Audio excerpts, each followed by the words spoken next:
Fala pessoal, esse é o podcast com o Unicast, bate-papo semanal sobre os temas da vida cristã na universidade.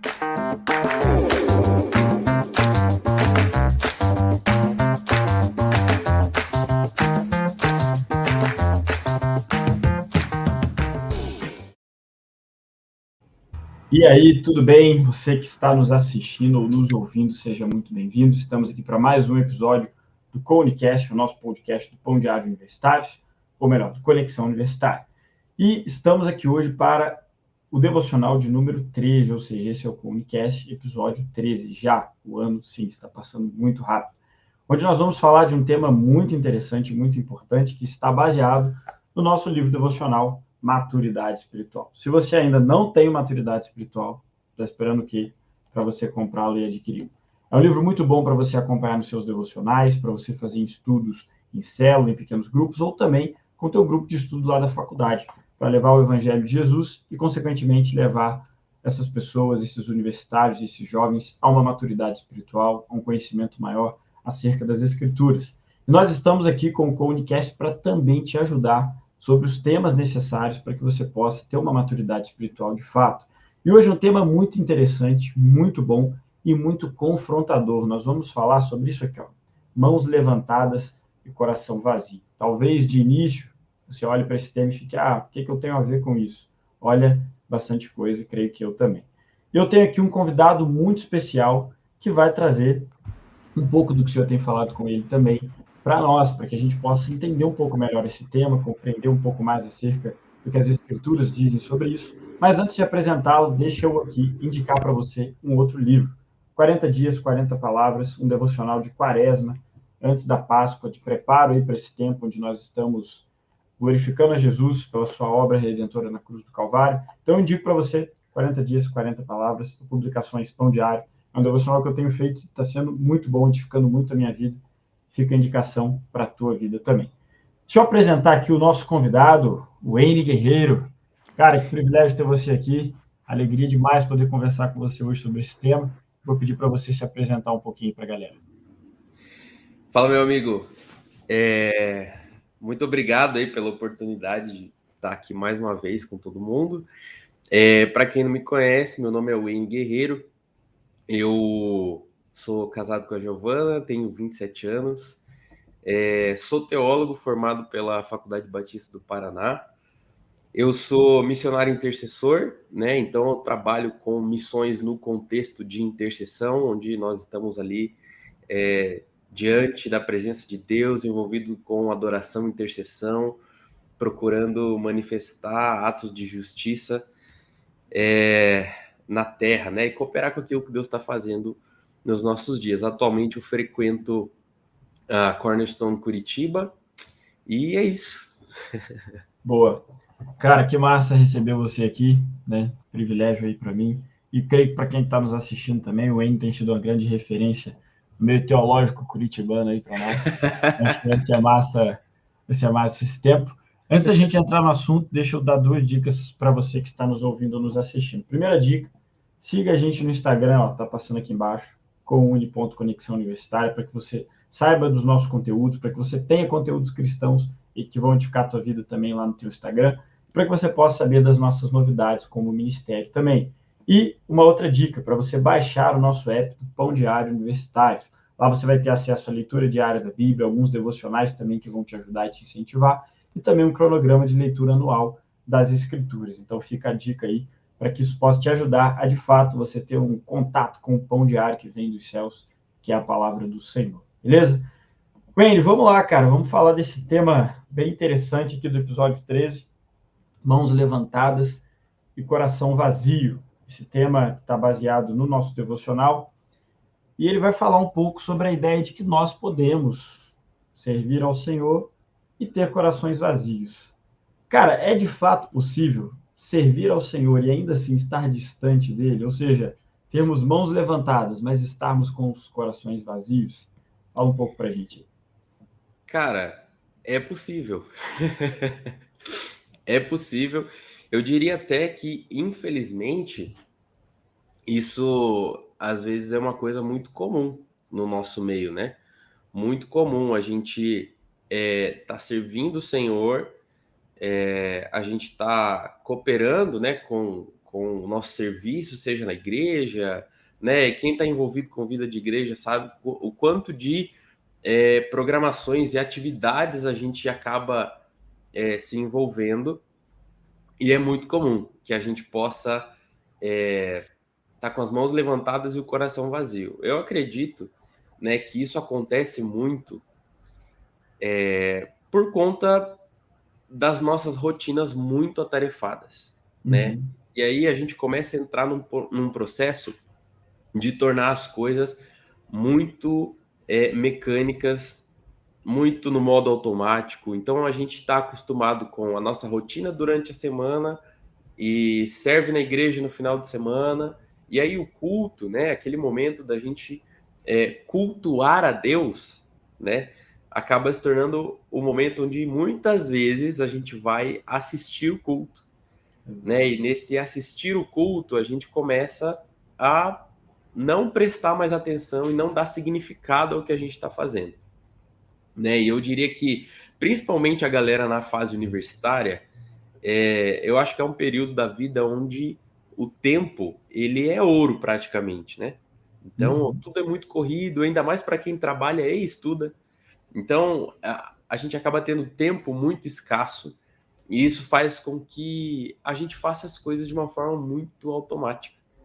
Isso revela muitas vezes como o nosso coração ele pode se acostumar com esse lugar, se Com acostumar com esse certeza. lugar de cara, eu vou para o culto porque faz parte do cronograma da minha agenda, eu vou servir num pequeno grupo, numa célula, porque faz parte do cronograma da minha semana.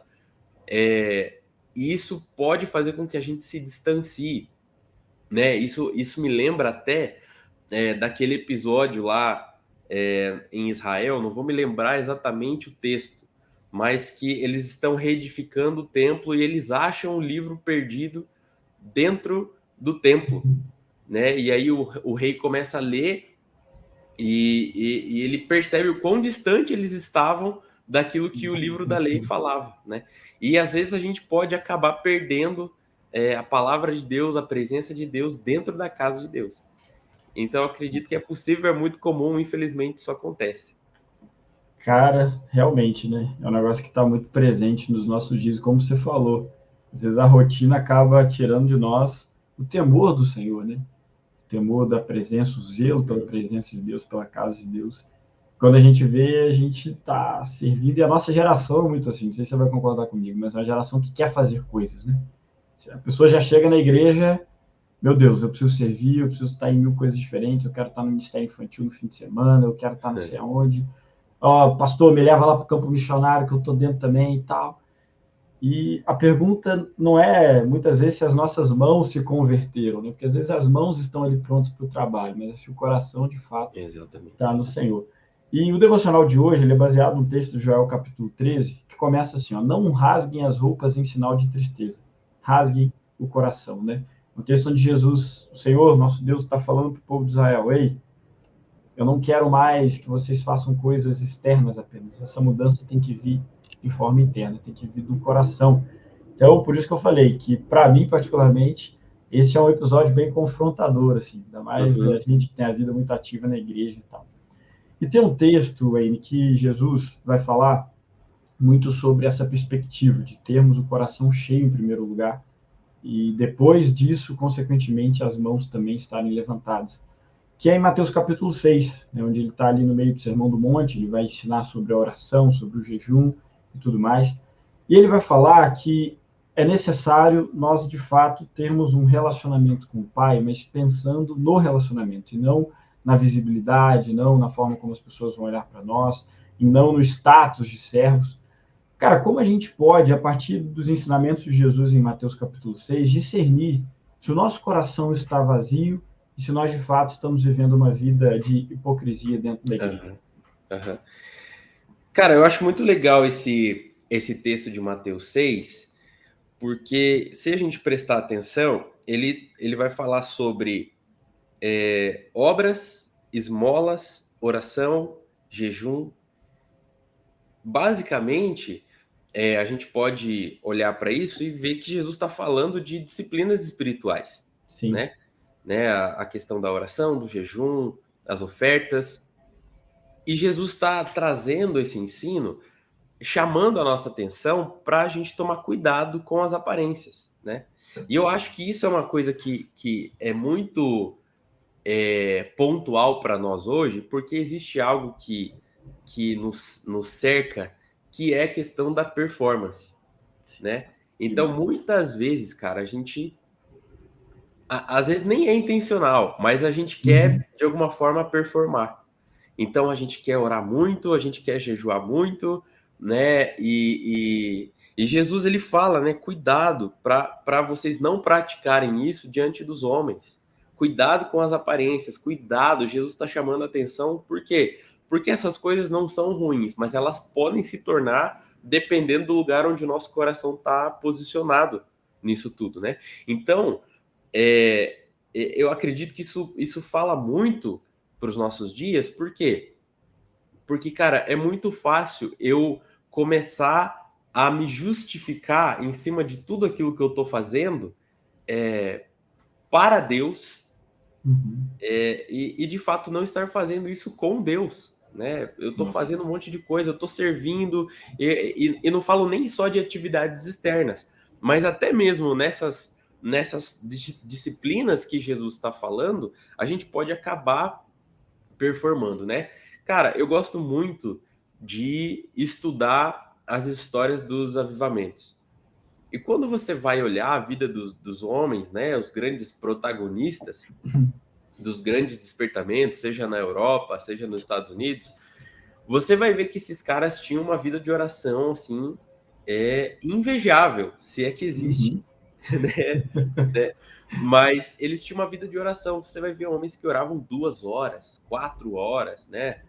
Jonathan Edwards, David Brainerd, você vai ver esses caras que oravam muito. E a gente pode olhar para isso e falar, cara, eu também quero, né? E trazer isso para nossa vida como uma forma de inspiração. Só que no decorrer da nossa caminhada, isso pode muitas vezes se tornar uma performance. E a gente tem que tomar cuidado para não tornar essas coisas, às vezes, um ídolo também. Exatamente. E a gente se justificar em cima dessas coisas, de que nós estamos próximos de Deus, mas na verdade nós não estamos. Tem um livro do Hernandes Dias Lopes que se chama Aprendendo a Orar com Quem Ora. E ele pega vários exemplos de homens da Bíblia e descreve a vida de oração desses homens. E ele fala sobre, muitas vezes, hoje em dia, a gente ter uma aparência de intimidade, uma aparência de proximidade com Deus, mas que a boca fala de uma intimidade, mas o coração, na verdade, está distante. Nossa. E isso é forte, é confrontador, mas é uma verdade que a gente tem sempre que retomar, porque a gente pode correr muito esse risco da gente entrar numa performance e não perceber que, na verdade, a gente já está muito distante do Senhor e, às vezes, mais distante do que a gente pensa que a gente está. Cara, isso é bem interessante. Eu lembrei de uma situação que eu vivi esses dias atrás, inclusive. A gente teve a conferência aqui na igreja e tal, no carnaval. E, cara, teve um culto que, tipo, a palavra falou muito ao meu coração, sim. No momento do louvor lá, eu estava muito quebrantado na presença de Deus mesmo, muito constrangido, sim. Eu abri a Bíblia, o Senhor começou a revelar algumas coisas, me confrontar e tal. Cara, a mensagem do pastor, assim, foi muito direta. Foi muito bíblica, muito expositiva, clara. Na hora que ele fez o apelo, cara, eu fiquei tipo, meu Deus, eu não vou lá na frente. Por 2 coisas. Primeiro, me deu um senso de vergonha, que era um apelo no sentido de, tipo, cara, se você tá errando nisso, vem aqui que eu quero orar por você. E no segundo, eu falei, sou seminarista, o que as pessoas vão pensar? Cara, na hora, eu tô confessando que eu pensei isso, veio um constrangimento do Espírito Santo de Deus na minha vida, assim, muito forte. Tipo, cara, você não tá entendendo nada.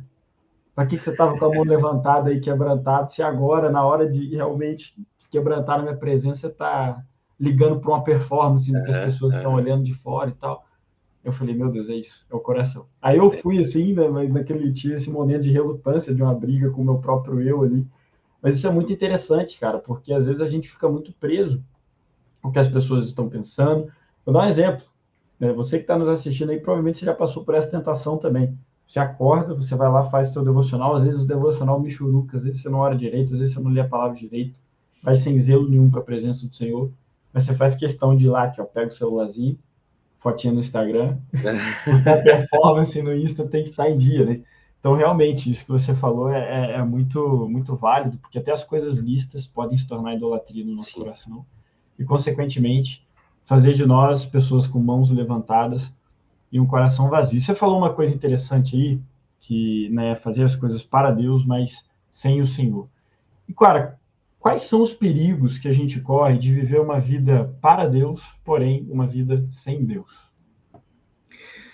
Cara, o maior perigo, eu acredito que está justamente no capítulo seguinte, né, de Mateus 6, que a gente acabou de falar.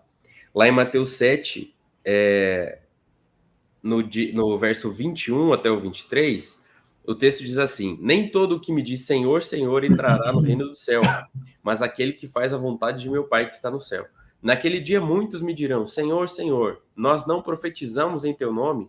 Em teu nome não expulsamos demônios, em teu nome não fizemos muitos milagres? Então lhes direi claramente: nunca vos conheci.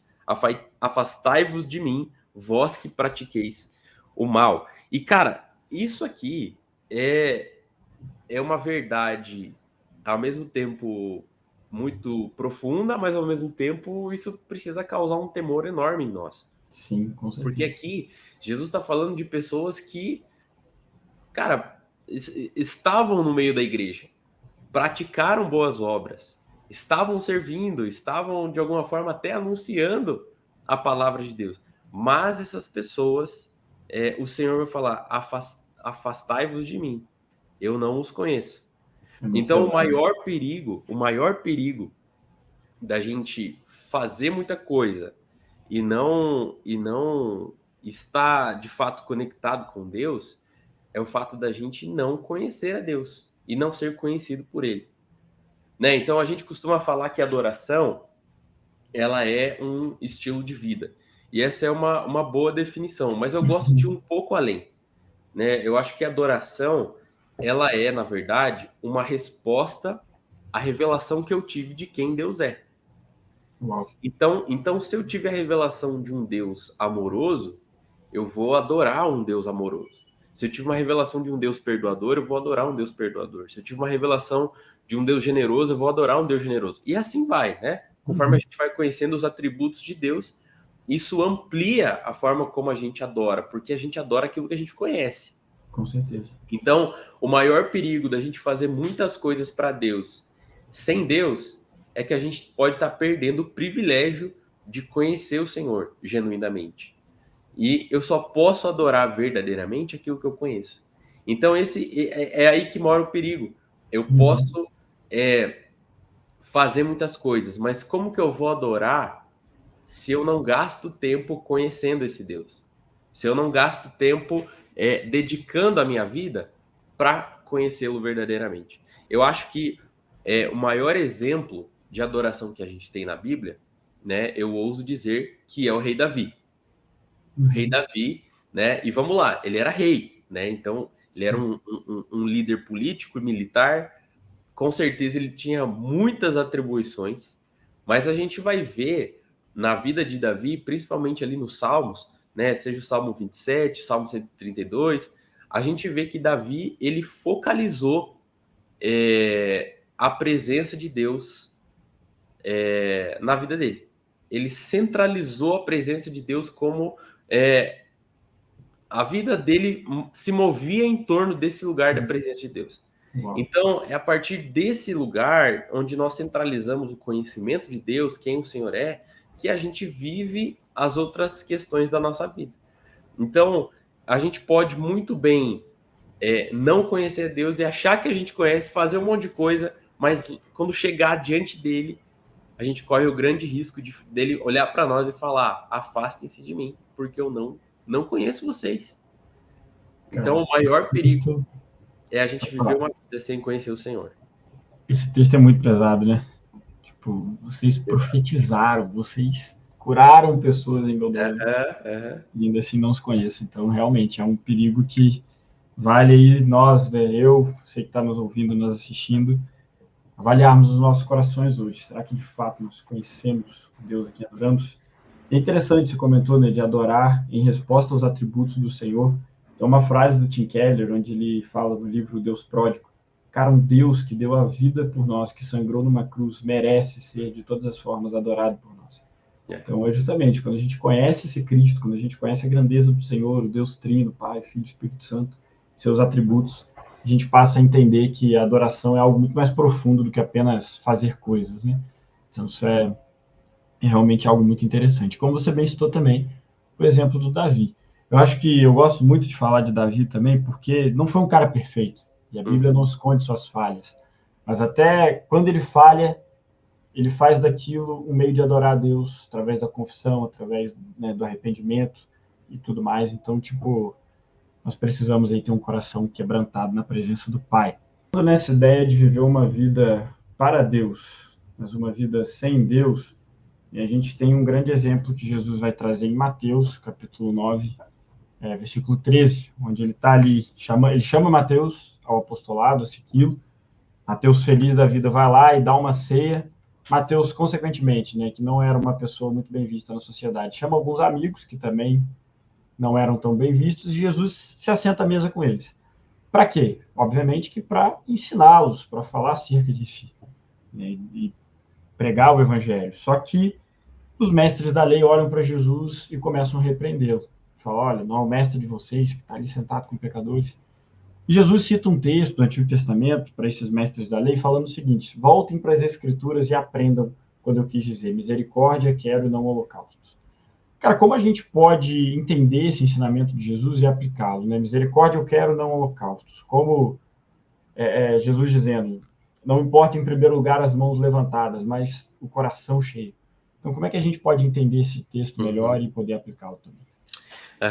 Cara, esse texto aqui, ele é um pouco complexo, né? Porque a nossa tendência aqui no primeiro momento é olhar para o que Jesus está falando e de alguma forma a gente pensar que ele está, abrindo um parênteses aqui, né? Desprezando a lei cerimonial dos sacrifícios. Jesus está pegando um contexto muito específico que todo mundo ali no contexto em que eles estavam entendia o que ele estava falando, né? E ele não está desprezando ou dizendo que os sacrifícios não eram importantes. Mas o que ele está dizendo é que o que importa é o coração e não apenas o que estava sendo feito ali. É o coração com entendimento, com devoção, né? É algo que a gente pode relacionar com isso, é o episódio dos filhos de Eli.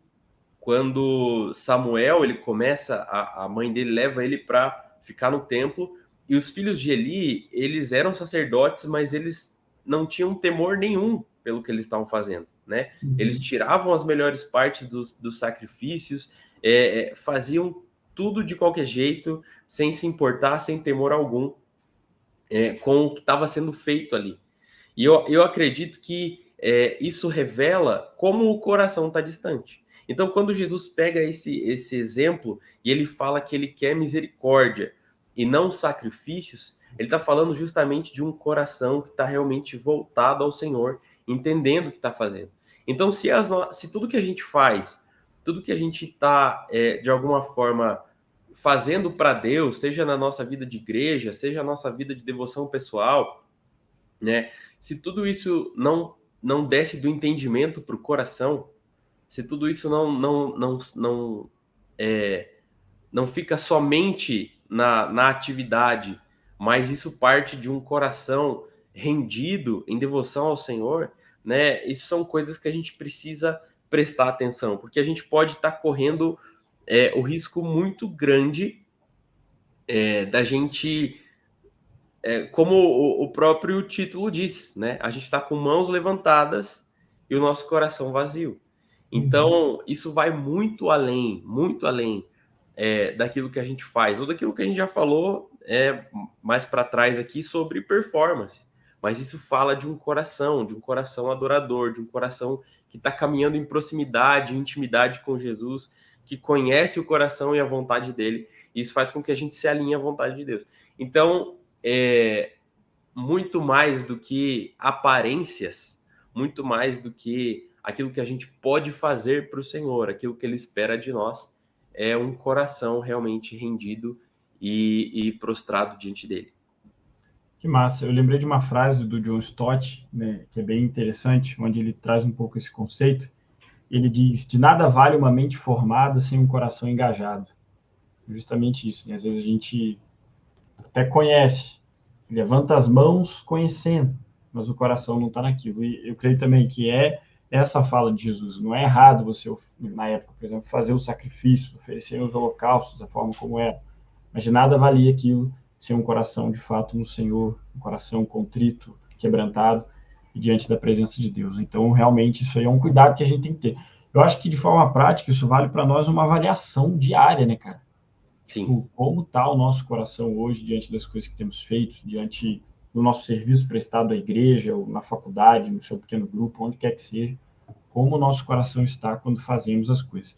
Eu comecei a ter uma atitude um pouco prática, assim, depois do ano passado, onde eu passei por um processo bem específico, assim, de estar com mão levantada, coração bem vazio. Uhum. Cara, todas as vezes que eu vou servir na igreja, tipo, seja lavando um banheiro ou pregando, eu faço uma oração antes de começar, assim, antes de começar aquela ação específica de serviço. Senhor, que eu possa fazer isso aqui de coração. Às vezes eu não quero fazer, mas volto o meu coração para isso. E, cara, como orar antes de fazer qualquer coisa começou a mudar a minha vida, né? Você que está na área de intercessão, você pode até falar um pouco melhor sobre isso. Mas é algo muito interessante, velho, você dedicar aquilo ao Senhor. Até eu fui correr hoje de manhã, cara, com a preguiça danada. Na hora que eu saí, falei assim, que esse tempo corrido que seja para glorificar o teu nome. E daí aquilo já dá um gás, parece que é o Espírito Santo mesmo, aí. Sim. Bora, vamos. Então, né, é bem interessante isso aí. Você tem alguma coisa que você queria falar sobre isso? Cara, eu acho que é muito importante, né? Porque senão a gente fica só na teoria, né? E a gente precisa tomar atitudes práticas em relação a isso, né? Eu acho que isso que você falou, da gente orar e da gente estar constantemente, cara, analisando as nossas motivações, nosso coração, pedir para que o Espírito Santo sonde, né? As nossas intenções e tal. Isso vai ajudar com que a gente esteja com o coração no lugar certo, né? Eu acredito que isso é fundamental. Com certeza. Já pegando aqui, aproveitando o fio da meada, mano, que atitudes práticas você pode aconselhar para um jovem cristão universitário aí, cheio de coisa para fazer, no estágio, na faculdade e tal? Ou aquela pessoa que, né, tá muito engajada na igreja, fazendo um monte de coisas, mas percebe que está com o coração vazio. Que ensinamento você pode trazer para alguém que está vivenciando isso na sua vida, de forma prática? Legal. Cara, eu acho que você precisa priorizar as coisas, né? Eu acho que é muito comum a gente viver numa rotina onde a gente vai se atropelando todo, já acorda atrasado, sai para o trabalho, chega no trabalho, um monte de coisa para fazer, vai para a faculdade, trabalho, prova, e aquele monte de coisa, e a gente acaba não tendo prioridade. Quando vê, já chegou em casa, já está na hora de dormir, e você fala, caramba, não li a Bíblia. Caramba, não orei. Caramba, não tive tempo com Deus hoje.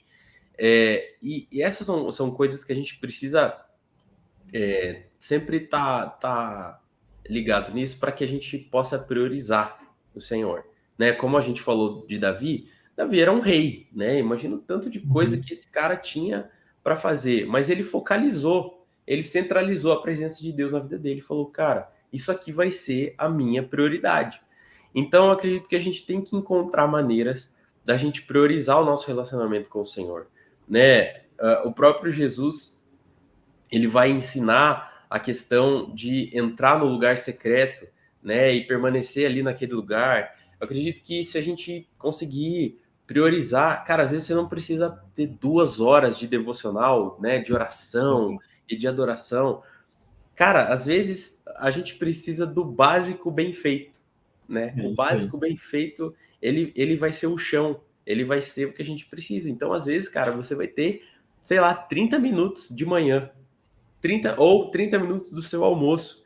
Cara, mas o fato de você parar tudo e falar, cara, agora eu vou entrar na presença de Deus, né? Ou você vai ter alguns minutos para ler a palavra, e você vai ler um capítulo, mas você vai meditar nele de todo o seu coração, cara, né? Você vai cara, eu tenho 10 minutos para orar, mas, cara, esses 10 minutos eu vou, cara, focar toda a minha atenção agora em Jesus, eu vou me concentrar somente nele. Eu acho que quando a gente prioriza essas coisas, mesmo que não seja um tempo muito grande, e a gente fala, cara, eu não vou abrir mão disso daqui, né? Eu acho que quando a gente entra no lugar da disciplina, a disciplina é o lugar mais confortável que a gente pode estar. Porque você não tem que fazer esforço, porque aquilo se tornou um hábito, né? Uhum. Cara, eu tô numa jornada agora de ir pra academia. E, cara, me dá muita preguiça. Mas muita, muita preguiça mesmo. Mas, cara, depois que eu termino o treino, cara, a sensação, né, depois, né, de É você incrível. liberar endorfina ali, você, cara, Uhum. terminei. Pô, aquilo é muito bom, né? E conforme você vai permanecendo no hábito, chega uma hora que você começa a ter prazer naquilo, Uhum. né? Então, muitas vezes, o fato de permanecer em contato com o Senhor, em contato, né, a vida de oração, vida devocional, leitura da palavra, cara, muitas vezes aquilo é chato, né? Sim. E a gente precisa falar isso, né? Eu Uhum. costumo brincar com o pessoal que normalmente a gente pega a leitura bíblica ali do ano todo, e aí a gente chega ali, né, no Pentateuco, quando chega em Levítico e Números, Oh, cara, esses são os livros que fazem todo mundo desistir. separa os homens dos meninos ali. Cara, quem consegue passar disso daí, tá de parabéns. Mas por quê? Porque, cara, existem momentos que a leitura ela é maçante. Mas quando você entende que aquilo ali, cara, é essencial para sua vida, para sua intimidade com o Senhor, que aqueles minutos que você gasta na presença de Deus, cara, lendo a palavra, meditando de todo o coração, orando, permanecendo, cara, diante de Deus, aquilo tá edificando você, aquilo tá fazendo com que você tenha mais comunhão com Deus. Você cria essa disciplina e vai chegar uma hora que você vai ter prazer. E aí não vai chegar aquele momento que você vai chegar tão cansado à noite e você vai falar, cara, não tive meu tempo com Deus. Mas aí você pensa, cara, eu não vejo a hora de ter o meu tempo com Deus. E eu acho que quando a gente chega nesse lugar, a gente consegue ter mais sensibilidade para sondar as nossas motivações, Uhum. sondar se a gente está performando ou não, se a gente está fazendo um monte de coisa sem primeiro permanecer na presença de Deus. Isso vai, com certeza, direcionar muito a forma como a gente vive a nossa vida comum. Amém, cara, com certeza. Eu acho que, né, o exemplo que você citou de Davi é bem interessante, de Davi ter a presença de Deus como centro da sua vida, porque a pessoa que entende isso, tudo que ela faz vem desse lugar, né? Então, tudo, seja os relacionamentos, o servir na igreja, o trabalho fora, o que quer que seja, vai sair desse lugar que é o lugar de intimidade e devoção com o Senhor, que é uma intimidade e devoção que, cara, é construída, né, um passo de cada vez. Tem uma frase do Tozer que ele vai dizer, cara, o homem, né, o ser humano que quer se relacionar com Deus precisa demandar tempo para isso. Sim, E ele não está falando, de, como você falou, de tempo de 2 horas, mas é separar um horário, priorizar aquilo, fazer aquilo exatamente. e manter a disciplina. Tipo, cara, é muito bom você estar lendo os evangelhos, o Novo Testamento, uau. Mas e quando chega em Levítico? Se esforce, por mais que você não queira, por mais que esteja chato, vá, peça, ore para que o Senhor fale o teu coração. E é justamente, né, como você falou, desse lugar aí a gente tem mais maturidade, a gente tem mais entendimento para avaliar o nosso coração também, para orar e pedir ao Espírito para fazer essa autoavaliação também em nós, né? Sim. Afinal, é uma guerra constante que a gente enfrenta. Esse é um tema muito massa, muito interessante para você que está nos ouvindo também, porque talvez você se identifique, por exemplo, na minha rotina, que está sempre envolvido na igreja, todos os dias na igreja, fazendo várias coisas na igreja. E às vezes é muito, muito fácil cair na rotina e se fazer coisas, e não para quem estamos fazendo essas coisas e com quem estamos fazendo essas coisas, né? Então é realmente algo que a gente precisa pensar e avaliar.